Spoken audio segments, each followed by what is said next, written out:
मी शिवणकाम करते तर माझ्याकडे भरपूर सारे मोठे मोठे तुकडे उरलेले असतात ब्लाऊज पीसचे, किंवा कोणतेही फॅब्रिक असेल तर त्या फॅब्रिकपासून आपण जोडधंदा म्हणून एक बिझनेस त्यामध्ये तुम्ही स्टार्ट करू शकता। किंवा तुम्हाला ब्लाऊज येत नसेल तर त्या ब्लाऊज व्यतिरिक्त तुम्ही असे कामे करू शकता, तेही तुमच्या घरातल्याच कापडामध्ये, किंवा साडीचे फॅब्रिक असेल किंवा कोणतेही। आता इथं अखंड तुकडा घेतलेला आहे आणि जे फार्मशीट आहे ते त्यामध्ये टाकून घेतलं।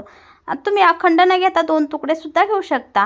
आता दोन्ही याच्यावरती शिलाई मारून घेतल्या आणि अशा तिरप्या लाईन ओढून घ्यायच्या आहे आणि त्या पूर्ण तिरप्या लाईनवरती आपल्याला शिलाई मारून घ्यायची आहे। पूर्ण तिरप्या लाईन ओढायच्या आणि पूर्ण भागावरती शिलाई मारायची आहे। आता प्लेन फॅब्रिक जर असेल तर तुम्ही वेगळा कलर घ्यायचा आहे, तसाच कलर घ्यायचा नाही, त्यावरती आता ग्रीन कलर येते तर पांढरा कलर घ्यायचा, असा वेगळा कलर घ्यायचा आहे। आणि पूर्ण भागावरती शिलाई मारून झाल्यानंतर आपल्याला त्याच्या विरुद्ध पुन्हा अशा लाइनिंग ओढून घ्यायच्या आहे आणि त्याच्या विरुद्ध परत शिलाई मारायची आहे तशाच, म्हणजे ती एक बॉक्सची डिझाइन तयार होईल आणि त्यामध्ये कडकपणा येतो। तर पूर्ण भागावरती शिलाई मारून घ्यायचा। तुम्ही ते अंदाजे सुद्धा मारू शकता। जर तुम्हाला डायरेक्ट मारायचे असेल, तुमचा हात बसलेला असेल स्टिचिंगमध्ये, तर तुम्ही डायरेक्ट सुद्धा इथे मारून घेऊ शकता। आता मी इथे जरी लाइनिंग ओढल्या होत्या तरी मी इथे डायरेक्ट मारून घेत आहे, कारण माझा हात बसलेला आहे। तर अशा पद्धतीने तुम्ही पूर्ण भागावरती शिलाई मारून घ्यायची आहे।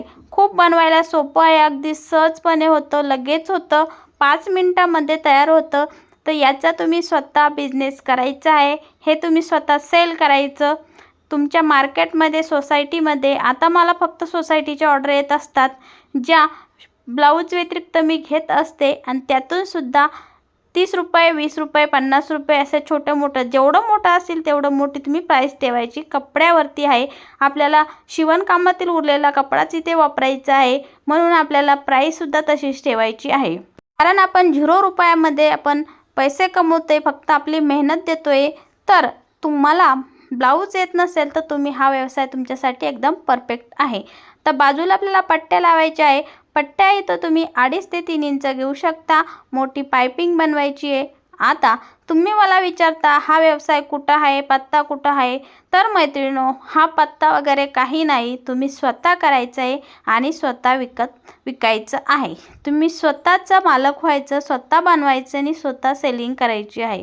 तुम्ही भरपूर सारे बनवून ठेवायचे आणि एका छोट्या मोठ्या मार्केटमध्ये जाऊन सुद्धा तुम्ही तिथे जाऊन याची विक्री करू शकता। जसे तुम्ही भाजीपाला विकता तसा याचा विक्री करायची आहे। बरेच लोक आहे जे बाजारमध्ये येतात, त्यांच्या वस्तू घेऊन येतात आणि विकतात। आपल्याला कामाची लाज नाही, आपण काही चोरी करत नाही, आपण कष्ट करत आहोत, तर कामाची लाज बाळगायची नाही। तुम्हाला जर खरंच पैसे कमवायचे असेल, स्वतः एक व्यवसाय करायचा असेल, तर तुम्ही लाज न बाळगता असे काम करायचे आहे। लोक नाव ठेवणारे ठेवतील, पण ते आपल्या घरामध्ये आणून आपल्याला खाऊ घालणार नाही, हे मात्र आपल्याला लक्षात घ्यायचं आणि त्यानुसार आपण आपले काम पुढे सुरू ठेवायचं आहे। तर बघा, सुंदर असं आपलं आसन तयार झालेलं आहे। पावसाळ्यामध्ये असे भरपूर लागतात आणि हे सुकायलाही एकदम पटकन सुकतात आणि धुण्यासाठी सुद्धा सुयोग्य आहे। तर तुम्ही अशा पद्धतीचे पायदान तयार करून विक्री करायची आहे। धन्यवाद।